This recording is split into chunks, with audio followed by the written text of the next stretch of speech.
T V बुलंदसीनेत आपलं स्वागत आहे. स्वराज्याचा बुलंद आवाज टी व्ही बुलंदसीने बघतोय आपण. 1200 फूट खाली बोर मारला तर मराठवाड्यात पाणी मिळतं, नसता मिळत नाही. आज मराठवाड्यात सर्वाधिक पाऊस आहे, पाणी आहे. पण भविष्यात या प्रदेशात पावसासाठी सखोल अभ्यास करावा लागणार आहे.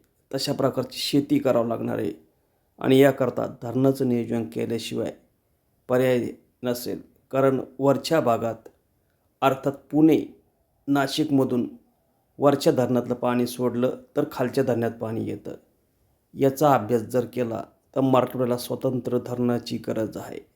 आणि जायकवाडी ही एकमेव धरण मराठवाड्यात आहे, नाथसागर. त्यानंतर परभणी जिल्ह्यात दुधना धरण आहे, जे जालना जिल्ह्याच्या सरहद्दीवर झालं आहे. त्यानंतर नांदेड जिल्ह्यात आहे, पण सर्वात मोठं धरण हे मराठवाड्यातलं नाथसागर आहे.